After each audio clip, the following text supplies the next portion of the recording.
dias. Sejamos todos bem-vindos em nome de Deus e de Jesus.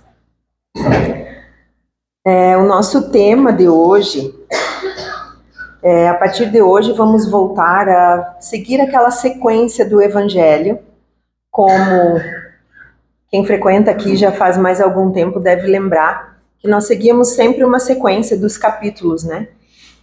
E hoje, o nosso objetivo aqui é fazer a apresentação dessa obra aqui, o Evangelho segundo o Espiritismo. Então, já vamos abrir, e logo no início, depois do título, tem uma folha de rosto, onde diz assim: o Evangelho segundo o Espiritismo, a explicação das máximas morais do Cristo, em concordância com o Espiritismo e sua aplicação às diversas circunstâncias da vida.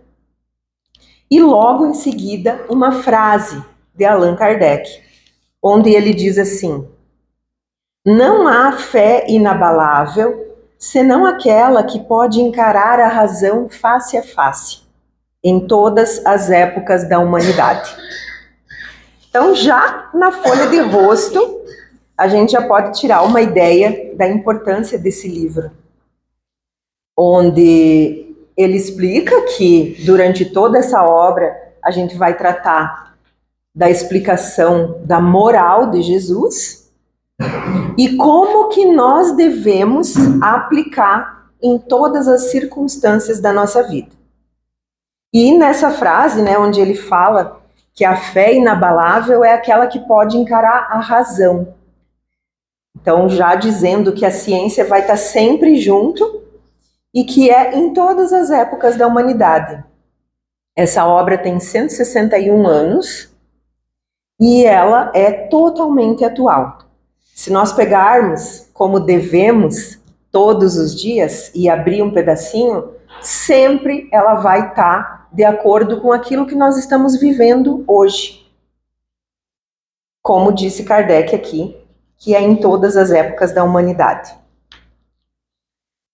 Depois, na página seguinte, tem o prefácio, que tem uma mensagem do Espírito de Verdade, onde ele diz assim: os Espíritos do Senhor, que são as virtudes dos céus, como um imenso exército que se movimenta desde que dele recebeu o comando, dele, de Deus, né? Espalham-se sobre toda a superfície da terra. Semelhantes às estrelas cadentes, vêm iluminar o caminho e abrir os olhos aos cegos. Eu vos digo, em verdade, são chegados os tempos em que todas as coisas devem ser restabelecidas em seu sentido verdadeiro, para dissipar as trevas, confundir os orgulhosos e glorificar os justos. As grandes vozes do céu ressoam como o som da trombeta, e os coros dos anjos se reúnem. Homens, nós vos convidamos ao concerto divino, que vossas mãos tomem a lira, que vossas vozes se unam e que num hino sagrado se estendam e vibrem de uma extremidade à outra do universo. Homens, irmãos a quem amamos, estamos junto de vós. Amai-vos também uns aos outros e dizei do fundo do vosso coração, fazendo as vontades do Pai que está no céu: Senhor, Senhor, e podereis entrar no reino dos céus. Então aqui tem uma nota onde explica que essa mensagem foi transmitida mediunicamente, né, através do Espírito de Verdade, e que ela resume num trechinho só, todo o caráter da doutrina espírita e todo o objetivo desta obra aqui. Por isso que ela está colocada aqui como prefácio. Bom, então, o objetivo é apresentar a obra. O Evangelho segundo o Espiritismo foi escrito por Allan Kardec, como nós já sabemos. Ele é a terceira obra da codificação espírita. Antes teve o Livro dos Espíritos e o Livro dos Médiuns. Ele foi lançado em Paris em abril de 1864. E o primeiro título dele não foi assim. Na primeira edição, ele foi lançado como Imitação do Evangelho. Era esse o nome. E aí o editor não achou interessante esse nome, e já na segunda edição foi trocado, que ficou esse nome até hoje, que é o Evangelho segundo o Espiritismo. O tema central desse livro é a interpretação da moral de Jesus segundo a interpretação espírita, que estão contidos nos evangelhos bíblicos. A gente sempre fala isso aqui, mas parece que às vezes o evangelho foi inventado. Por que está escrito que ele é segundo o Espiritismo? Mas nós vamos entender que sim, que ele é todo baseado no Novo Testamento. Ele corresponde, como nós falamos aqui no início, que ele tem a ver com a moral de Jesus, com o ensinamento moral que ele veio nos trazer. Então, o Evangelho, ele corresponde ao tipo de conduta pessoal que cada um de nós deve adotar para a sua vida. A estrutura dele, então, é composta por um prefácio, que foi o que a gente leu aqui, uma introdução e depois tem 28 capítulos. Dentro desses capítulos, eles abordam temáticas que exploram o significado dessas diversas passagens evangélicas e obtidas através dos comentários do autor, que é Allan Kardec, mas sempre com os comentários dos espíritos, que em todos os capítulos tem, que também são obtidas mediunicamente. Então, nessa época, em 1864, o mundo todo vivia um momento de... A gente não pode falar que hoje é diferente, né? Um momento de dúvidas. A França, por exemplo, tinha passado pela Revolução Francesa e ainda estava sob o reinado na época de Napoleão III, né? E eles viviam um momento de tentar uma expansão econômica, financeira, de todos os tipos. Então, era um momento de muitas dúvidas, de muita insegurança. Nessa mesma época, por exemplo, acontecia a Guerra Civil Americana nos Estados Unidos, que também era um momento que não se sabia o que ia acontecer no mundo. Hoje não está muito diferente, né? Mas a gente pensa assim, uma sociedade praticamente católica, como que essa obra veio nessa época e assim, o que ela causou nesse tempo? Nós temos que saber que tudo isso já fazia parte de uma programação espiritual, onde Deus, através de Jesus, que era o Messias divino, que foi e que anunciou lá no Evangelho de João, onde ele fala que ele iria, mas que mandaria um Consolador, e que este ficaria para sempre conosco. E é este o Consolador, é a doutrina espírita. Então isso tudo já fazia parte dessa programação da espiritualidade superior. E que é um projeto de aperfeiçoamento moral da humanidade, e que vem sendo desenvolvido até hoje. Esses princípios, entre eles, a gente pode citar a devoção absoluta a Deus, a caridade para com todos e a prática da oração. Então, esse evangelho, já disse Kardec, ele fala aqui, né, no objetivo principal da obra, ele diz no início do livro, que a humanidade teria dificuldades em entender como teve, e tem ainda até hoje, as escrituras sagradas, o Antigo Testamento, o Novo Testamento, e várias outras escrituras que foram deixadas na humanidade. Porque ele fala assim, ó, que faltaria uma chave para ter esse entendimento, essa interpretação. E que essa chave seria o Espiritismo, que veio para dissipar essas dúvidas, para tirar esse véu que nos deixaram, e que a época, né, como esses dias também o seu Valentim falou aqui, a época de Moisés, não tinha como, a humanidade não estava preparada para saber de muitas coisas. E naquele tempo, a única forma que tinha era mostrando aquele Deus punitivo. Assim como, de forma totalmente diferente, quando veio Jesus, já mostrou um Deus amoroso, onde nós é que fazemos as nossas escolhas e tudo existe uma ação e uma reação.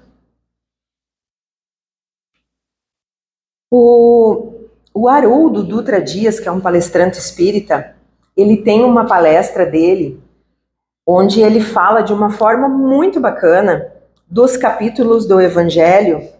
Na verdade, ele cita aquela frase famosa que nós conhecemos que está no Evangelho de João, onde Jesus fala: eu sou o caminho, a verdade e a vida. Todo mundo conhece essa frase. E ele fala nessa palestra, eu até marquei aqui no meu Evangelho, no índice, mas isso faz anos que eu marquei, que ele diz que o Evangelho, dentro dos 28 capítulos, é um roteiro. Exatamente onde Jesus mostra esse caminho, essa verdade e a vida. Então ele diz assim, ó, que desde a introdução até o capítulo 10 são as verdades. E realmente, dentro desse primeiro até o 10º capítulo, nós vamos ver ali a questão das bem-aventuranças, né, do Sermão da Montanha, que são as verdades que Jesus deixou. Do capítulo 11 até o 17 é o caminho. Como assim o caminho? Bom, então é aqui que vocês têm que seguir, se vocês querem alcançar a evolução.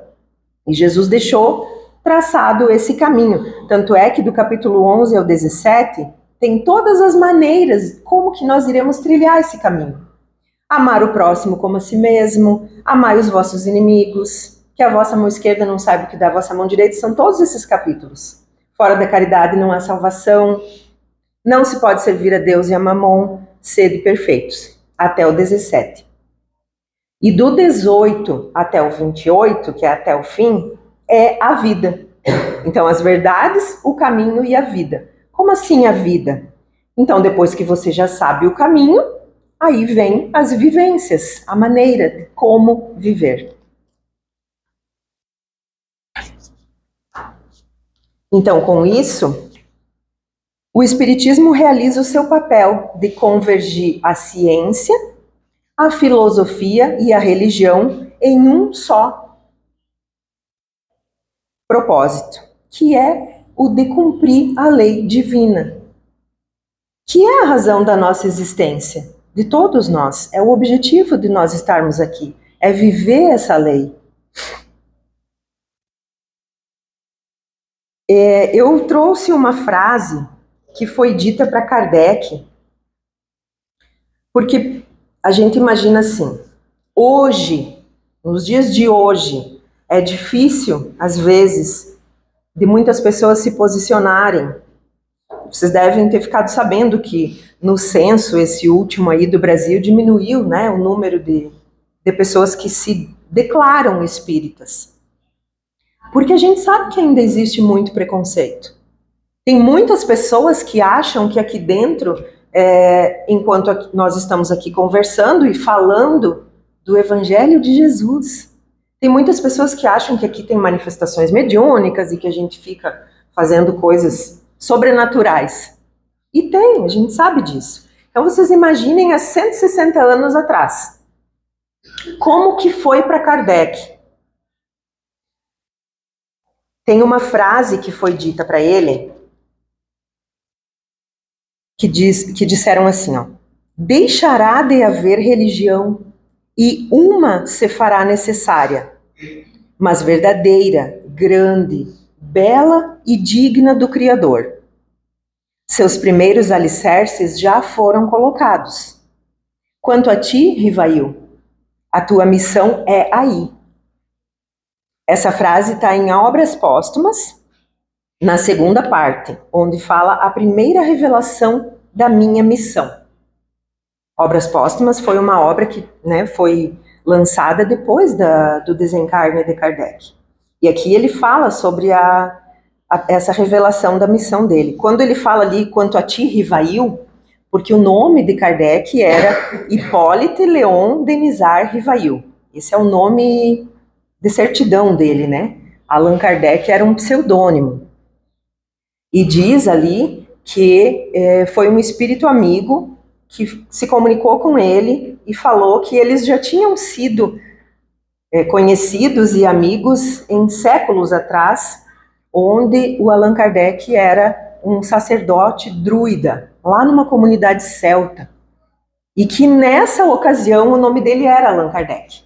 E aí ele colocou esse nome, não porque ele queria que o nome dele não fosse, o nome verdadeiro dele, né, que não fosse divulgado, mas sim para deixar bem definida a vivência dele dentro da doutrina espírita e a obra que ele deixou como educador mesmo, que daí era o Hippolyte Léon Denisard Rivail. O objetivo desta obra... Rodrigo, se tu puder diminuir um pouquinho. Obrigada. O objetivo desta obra, que é a primeira parte da introdução, fala que podem dividir-se as matérias contidas nos evangelhos em 5 partes: os atos comuns da vida do Cristo, os milagres, as profecias, as palavras que serviram para o estabelecimento dos dogmas da Igreja e o ensinamento moral. Então, são 5 partes que estão divididas as matérias contidas nos evangelhos e que compõem esta obra. Se as 4 primeiras são motivo de controvérsia e de contradição entre as religiões até hoje, e são, a última e a 5ª parte, que é o ensinamento moral, ela se mantém inatacável até os dias de hoje.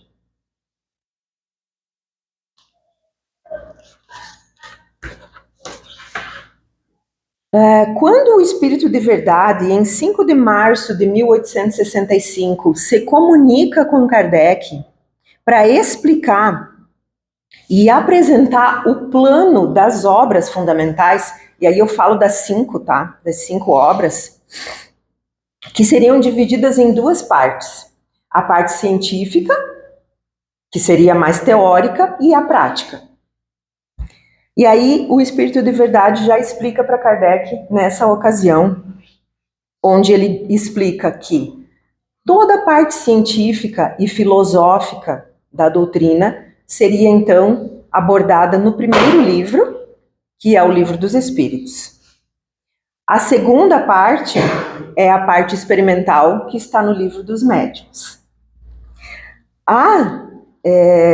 As palavras, como diz aqui no objetivo, as palavras que serviram como dogma da Igreja Católica foram tratadas dentro do Espiritismo na obra O Céu e o Inferno. A terceira e a 4ª partes, que são os milagres e as profecias, são tratadas no 5º livro, que é a Gênese. E a última parte, que é a questão da moral, é tratada nesse aqui, que é o Evangelho segundo o Espiritismo.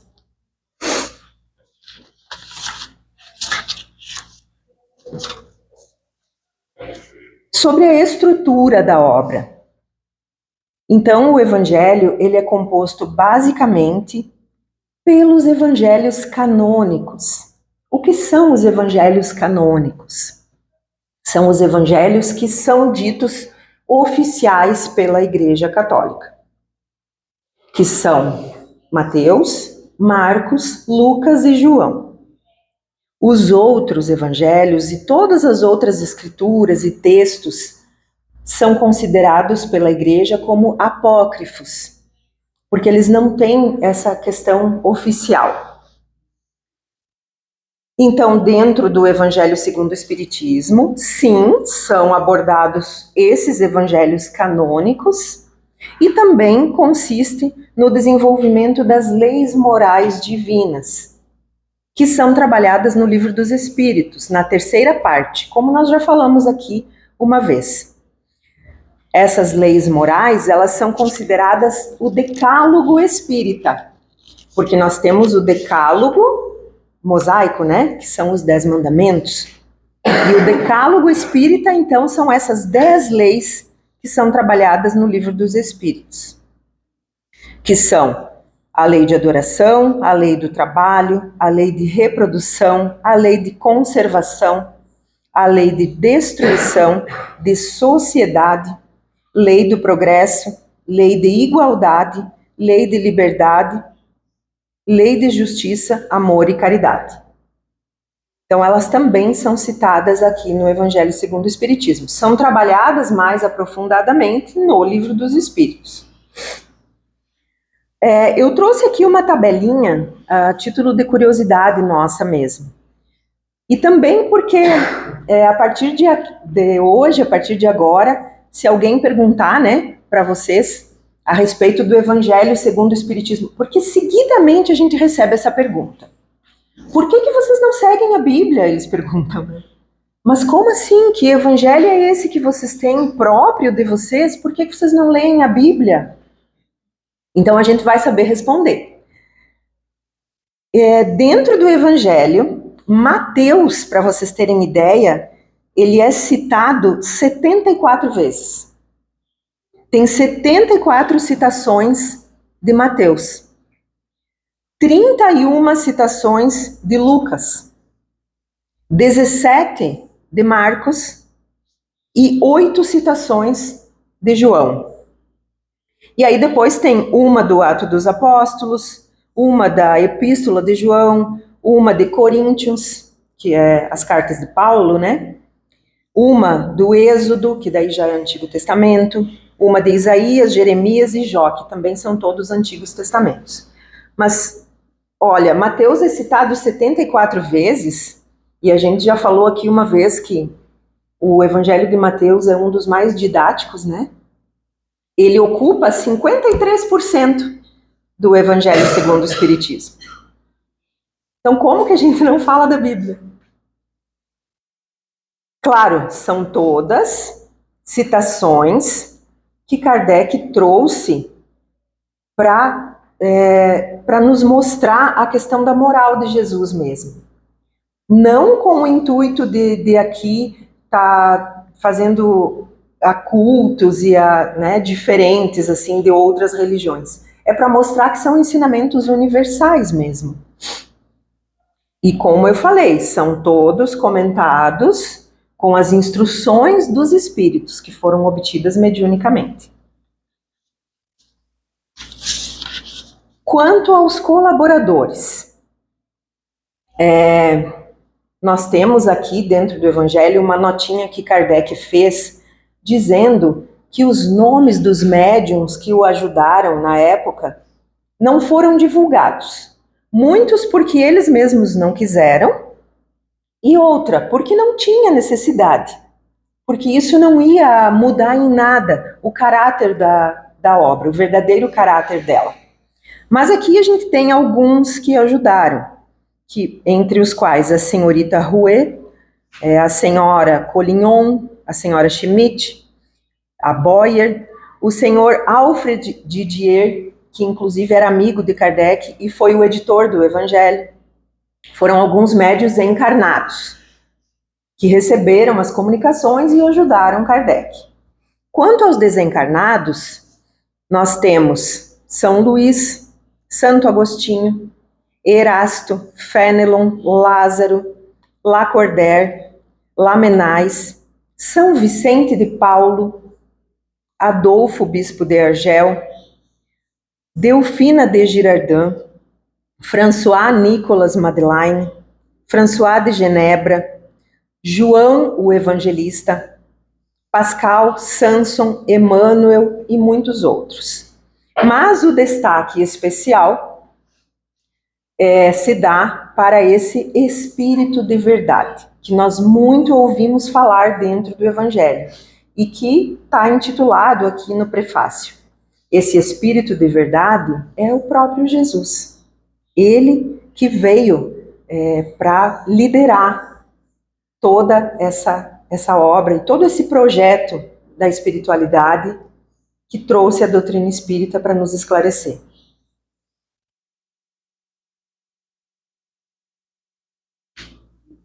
Aqui tem também uma passagem do Espírito de Verdade, portanto, o próprio Jesus.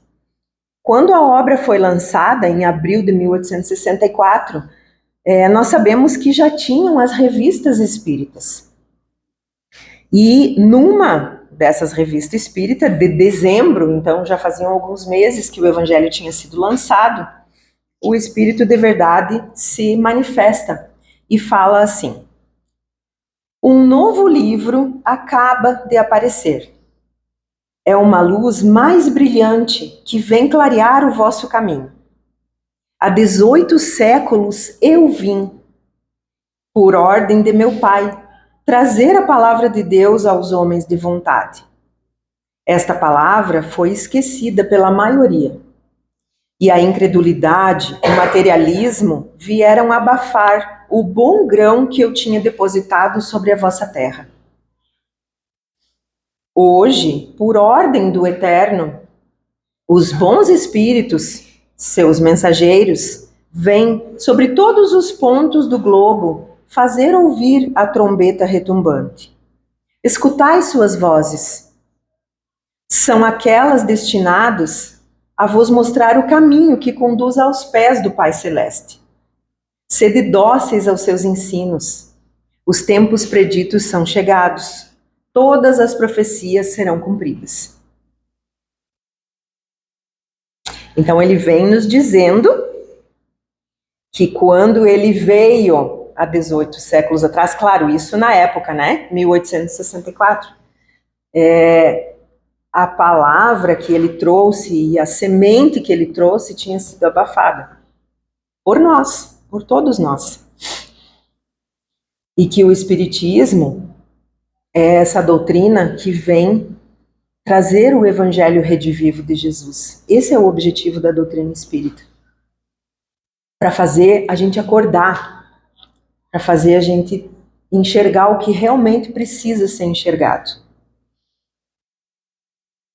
Muitos de nós, quanto tempo demoramos para chegar até aqui? Eu falo por mim. Precisou a dor bater muito na minha porta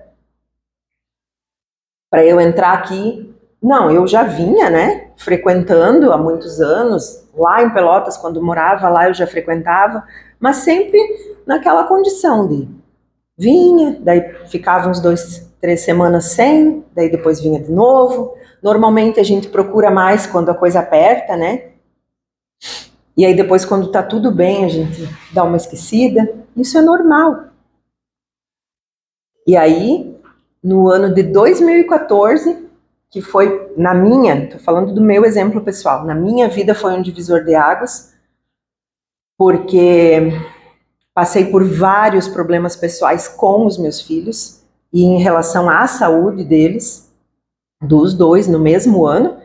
E aí eu vim numa doutrinária e a dona Celoí, inspirada por alguém, me disse: tu vai ficar até quando só frequentando aí? Ou tu assume o que tu te propôs ou não adianta. E graças a Deus eu sou muito grata a isso até hoje, porque na época eu fiquei meio... E nunca mais assumi, e graças a Deus, sempre falo aqui, é um depoimento pessoal meu, tá, pessoal? Eu não me vejo sem a doutrina. Não nessa existência. Eu não me enxergo, eu não consigo me imaginar sem estar vivendo isso aqui. Então, que a gente possa tirar isso como lição, que a gente possa ler mais o Evangelho. Esse aqui deve ser o nosso amigo de todos os dias. Outra questão sobre o Evangelho, que não está aqui na palestra, mas eu me lembrei agora. Ele também deve ser usado para a gente fazer o Evangelho no lar. Na nossa casa, todas as semanas. Tirar um dia como exemplo, e de preferência o mesmo horário, para a gente se reunir. Isso é muito importante. O lar que faz o Evangelho no lar, ele vai ser abençoado. Ele vai ser protegido. E não é difícil de fazer. E também ninguém está pedindo para uma família ficar 1 hora reunida rezando. Não é isso. Inclusive tem aqui a orientação. Aqui, ó, na contracapa. Tem o roteiro para realizar o Evangelho no lar.